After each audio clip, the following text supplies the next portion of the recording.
En las afueras de Portland, Oregón, se alzaba el próspero suburbio de Oak Ridge, un enclave de la alta sociedad donde las mansiones se escondían tras setos perfectamente recortados y los automóviles de lujo relucían bajo el sol del Pacífico Noroeste.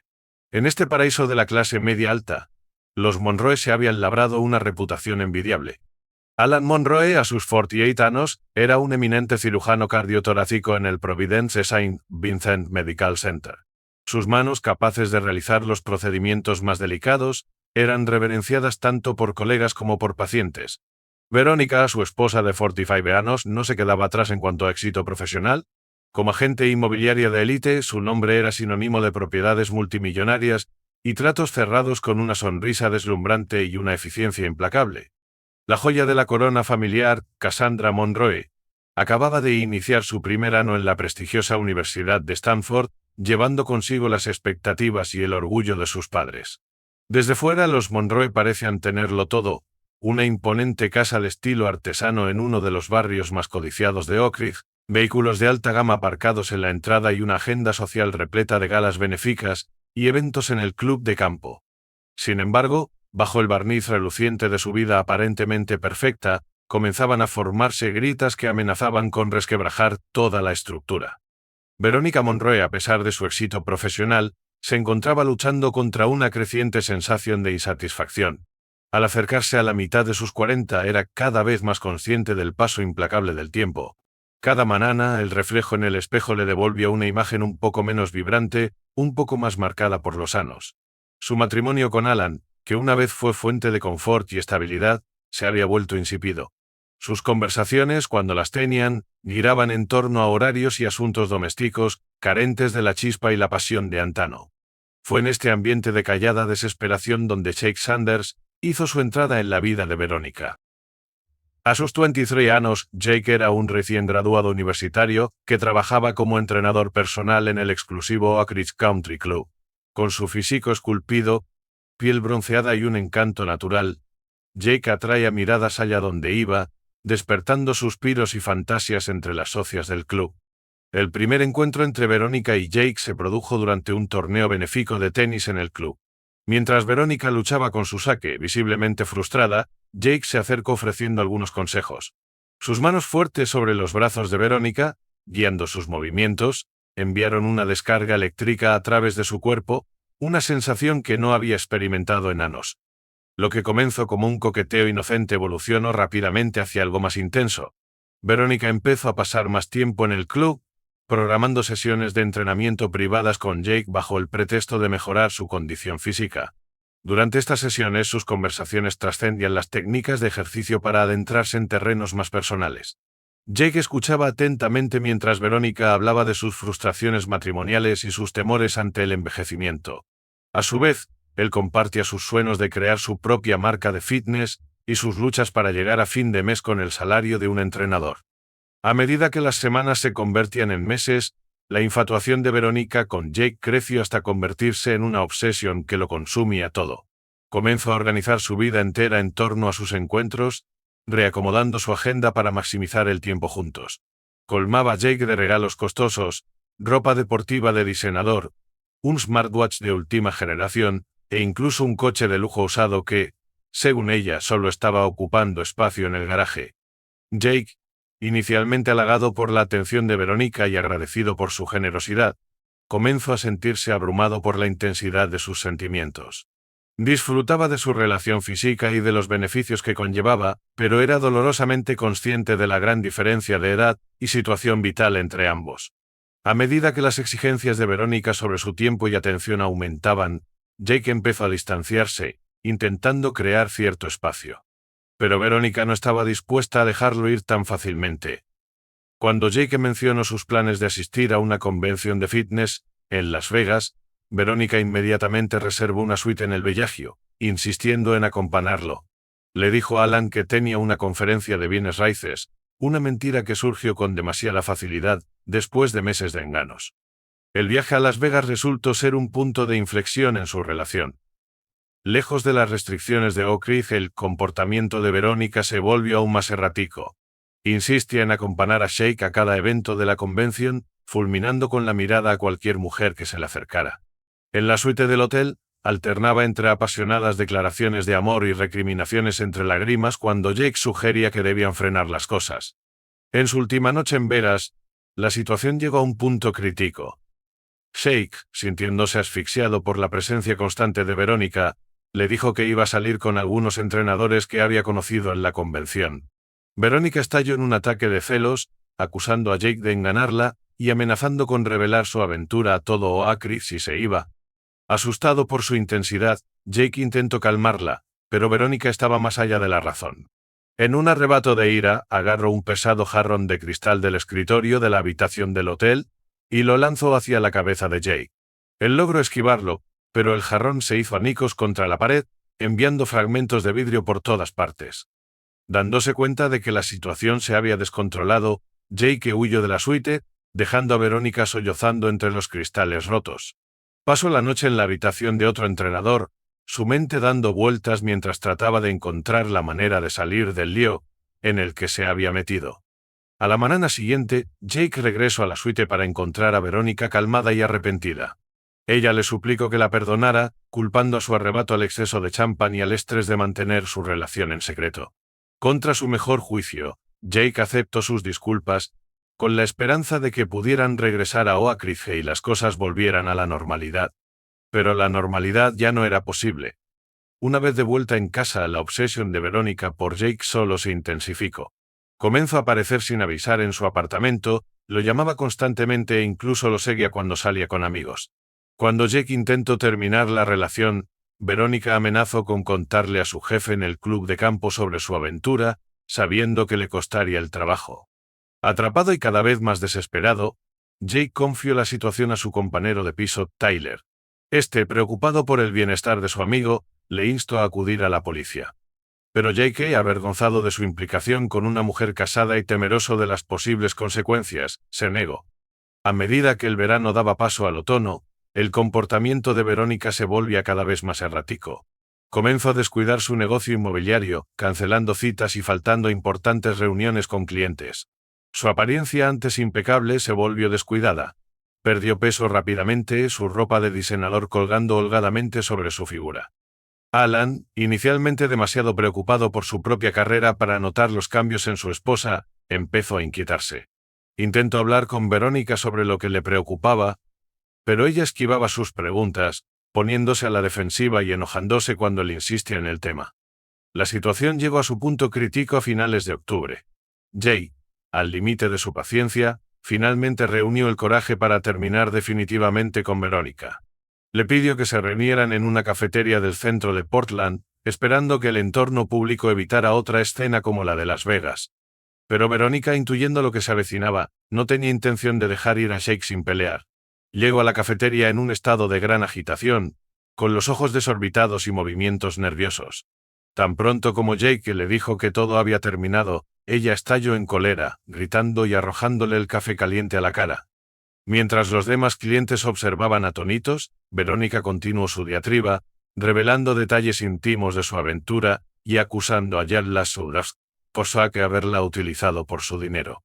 Cuando el dueño de la cafetería intentó intervenir, Verónica lo empujó a un lado y salió corriendo del local. Jake, mortificado y dolorido por las quemaduras del café, también se marchó rápidamente. Regresó a su apartamento, su mente acelerada mientras trataba de decidir qué hacer a continuación. Sabía que no podía seguir así, viviendo constantemente con miedo al próximo arrebato de Verónica. Lo que Jake no sabía era que Verónica lo había seguido hasta su casa. Cuando él entró en su edificio, ella se deslizó detrás, sus años de experiencia en bienes raíces facilitándole el pasar desapercibida, como si perteneciera al lugar. Jake estaba en el vano, atendiendo sus quemaduras cuando escuchó un ruido en la sala de estar.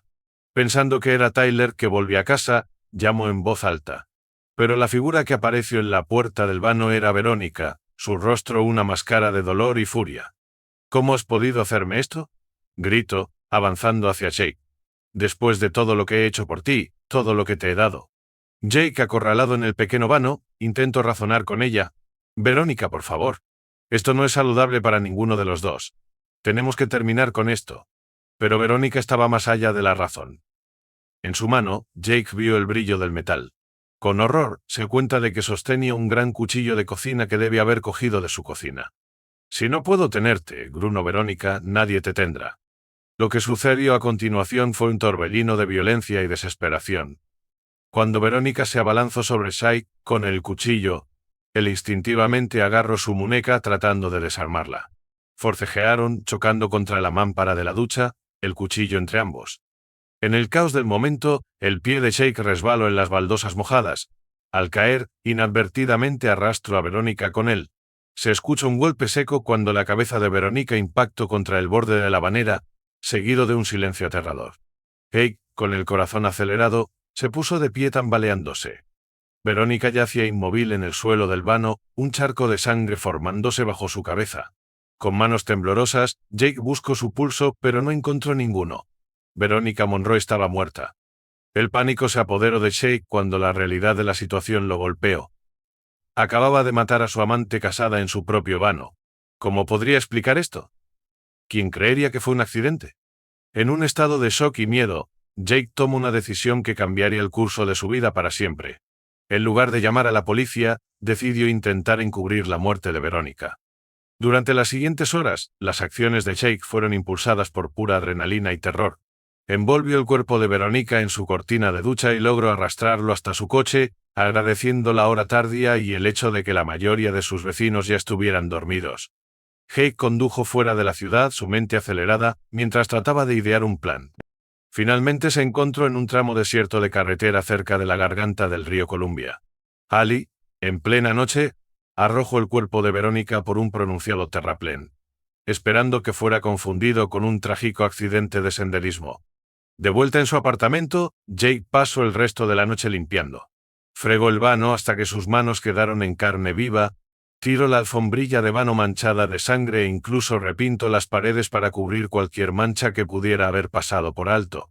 Cuando salió el sol, no había evidencia visible de la tragedia que había ocurrido solo unas horas antes. Al día siguiente, Jake fue a trabajar como de costumbre, forzándose a actuar con normalidad a pesar del tumulto interior. Esperaba a medias que la policía apareciera en cualquier momento, pero el día transcurrió sin incidentes. No fue hasta esa noche que se difundió la noticia. Verónica Monroe, prominente agente inmobiliaria y esposa del renombrado cirujano Alan Monroe, había sido reportada como desaparecida. Su coche había sido encontrado abandonado en un estacionamiento cerca de algunos senderos populares en la garganta del río Columbia. A medida que pasaban los días y la búsqueda de Verónica se intensificaba, Jake se encontró viviendo en un constante estado de miedo y culpa. Miraba las noticias obsesivamente, estremeciéndose cada vez que se mencionaba el nombre de Verónica. Veía a Alan Monroe en la televisión, suplicando información sobre el paradero de su esposa, y se sentía físicamente enfermo. Una semana después de la desaparición de Verónica, su cuerpo fue descubierto por un grupo de excursionistas. La policía inicialmente lo trató como un trágico accidente, teorizando que había caído mientras caminaba sola. Pero a medida que profundizaban en la vida de Verónica, comenzaron a surgir inconsistencias. Amigos y colegas informaron que Verónica había estado actuando de manera extraña en los meses previos a su muerte. Su rendimiento laboral había disminuido y se había vuelto cada vez más reservada y errática. Luego estaban los gastos inexplicables, grandes retiros de efectivo, compras en tiendas de ropa masculina de alta gama, un coche de lujo usado que no se encontraba por ninguna parte. A medida que avanzaba la investigación, el nombre de Jake finalmente salió a la luz. Un miembro del personal del club de campo recordó haber visto a Verónica y Jake juntos con frecuencia, a menudo en lo que parecían conversaciones íntimas. Cuando fue interrogado, Jake inicialmente intentó minimizar su relación, afirmando que solo eran amigos. Pero bajo el intenso escrutinio de los detectives, su historia comenzó a desmoronarse. El golpe final llegó cuando Tyler, el compañero de piso de Jake, se presentó con lo que sabía. Atormentado por la culpa de no haber hecho algo antes, Tyler contó a la policía sobre la aventura de Jake con Verónica y los problemas que había tenido intentando terminarla. Armados con esta nueva información, la policía obtuvo una orden de registro para el apartamento y el coche de Jake. A pesar de sus mejores esfuerzos por limpiar, los expertos forenses pudieron encontrar rastros de sangre de Verónica en el vano. En el coche de Jake, descubrieron fibras que coincidían con la cortina de ducha en la que había sido envuelto el cuerpo de Verónica.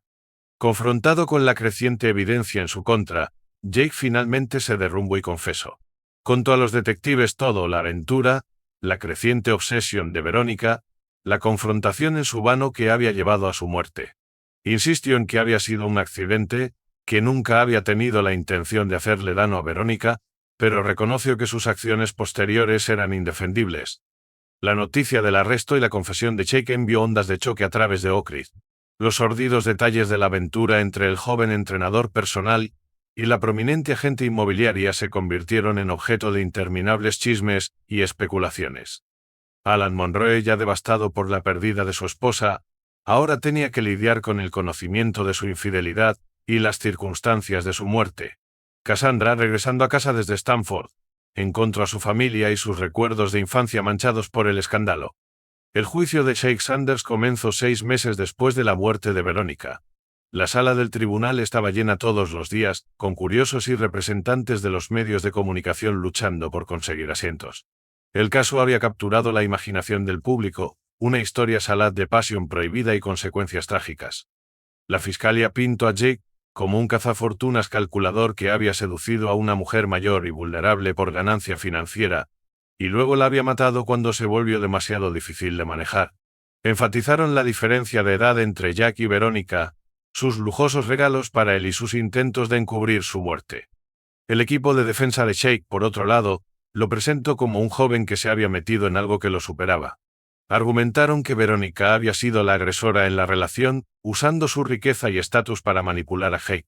Presentaron evidencia del comportamiento errático e inestabilidad emocional de Verónica, incluyendo testimonios de sus colegas sobre su declinante rendimiento laboral y extraño comportamiento en los meses previos a su muerte. El juicio duró 3 semanas, con ambas partes presentando un desfile de testigos y expertos. El propio Jake subió al estrado, su testimonio una mezcla de remordimiento y autojustificación. Admitió la aventura y haber ocultado la muerte de Verónica, pero mantuvo firmemente que su muerte había sido un accidente. A medida que el juicio se acercaba a su conclusión, la gente de Oak Ridge y más allá esperaba con gran expectación el veredicto.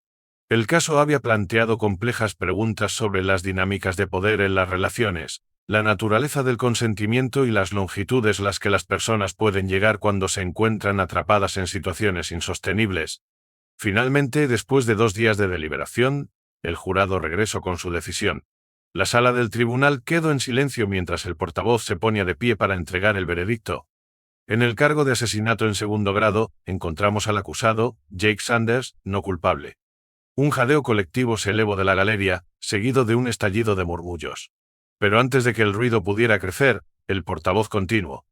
En el cargo de homicidio involuntario en primer grado, encontramos al acusado culpable. El juez pidió orden mientras la sala del tribunal estallaba en caos. Jake permaneció inmóvil, su rostro pálido mientras la realidad del veredicto se asentaba. Su equipo de defensa se agrupó a su alrededor, discutiendo ya la posibilidad de una apelación. En la galería, Alan Monroe se sentó con la cabeza entre las manos, el brazo de su hija Cassandra rodeando sus hombros. El veredicto no trajo un verdadero cierre para ellos, ninguna sensación de justicia servida. Sus vidas habían sido cambiadas irrevocablemente por las acciones de Verónica y su trágica muerte. Cuando finalmente se calmó la sala del tribunal, el juez se preparó para dictar la sentencia. Miró severamente a Jake, quien pareció encogerse bajo su mirada. Jake Sanders ha sido encontrado culpable de homicidio involuntario en primer grado. Aunque el jurado ha determinado que no tenía la intención de matar a Verónica Monroe, sus acciones posteriores a su muerte demuestran un desprecio insensible por la vida humana y una disposición a ir a grandes longitudes para evitar las consecuencias de sus acciones. El juez hizo una pausa, sus ojos recorriendo la sala del tribunal antes de continuar. Teniendo en cuenta todos los factores presentados durante este juicio, por la presente lo sentencio a Tenanos en prisión estatal, será elegible para libertad condicional después de cumplir un mínimo de 7 años. Cuando se pronunció la sentencia, las rodillas de Jake se doblaron. Fue sostenido por sus abogados mientras la realidad de pasar la próxima década de su vida tras las rejas lo golpeaba. En ese momento el peso total de sus acciones, las vidas que había destruido incluyendo la suya propia, cayó sobre él. El alguacil se movió para escoltar a Jake fuera de la sala del tribunal. Mientras lo llevaban, captó una última mirada de Alan y Cassandra Monroe. El dolor y la ira en sus ojos lo perseguirían durante años. El caso de Jake Sanders y Verónica Monroe sería recordado durante mucho tiempo en Oak Ridge y más allá. Sirvió como una advertencia sobre los peligros de la obsesión las complejidades de las dinámicas de poder en las relaciones y las consecuencias de largo alcance de nuestras acciones. Para los Monroe el final del juicio trajo poco consuelo. Se quedaron recogiendo los pedazos de sus vidas destrozadas, cambiados para siempre por los secretos de Verónica y su trágico final. Alan se sumergió en su trabajo en el hospital, mientras que Cassandra luchaba por reconciliar a la madre que había conocido con la mujer rebelada durante el juicio. Jake Sanders comenzó su sentencia en la Penitenciaria Estatal de Oregón. Sus juveniles sueños de construir un imperio de fitness, reemplazados por la dura realidad de la vida en prisión. El otrora carismático entrenador personal ahora se encontraba navegando un mundo muy alejado de los lujosos clubes de campo y gimnasios exclusivos que había conocido. Mientras la sala del tribunal se vaciaba y el frenesí mediático comenzaba a disminuir, los residentes de Oak Ridge se quedaron lidiando con las secuelas del escándalo que había sacudido su comunidad. El caso había expuesto el lado oscuro de su aparentemente perfecto suburbio, forzándolos a enfrentar incómodas verdades sobre la infidelidad, la obsesión y las fachazas que las personas mantienen. En los meses y años siguientes, Oak Ridge luchó por recuperar su imagen de comunidad idílica. El Oak Ridge Country Club, una vez el epicentro de la vida social de la élite local, vio una disminución en su membresía, ya que muchos asociaban el lugar con el escándalo. La junta directiva del club se vio obligada a implementar nuevas políticas estrictas sobre las interacciones entre el personal y los miembros, en un intento por evitar futuros incidentes. Y así, Oak Ridge continuó, llevando consigo las cicatrices de su pasado, pero mirando hacia un futuro en el que esperaba redefinirse. Ya no era simplemente un paraíso suburbano, sino un lugar que había experimentado la complejidad y la fragilidad de la condición humana. En los jardines perfectamente cuidados y las calles tranquilas, los ecos del caso Monroe Sanders persistían, un recordatorio silencioso pero omnipresente de que incluso en los lugares más idílicos, las sombras más oscuras pueden encontrar su camino.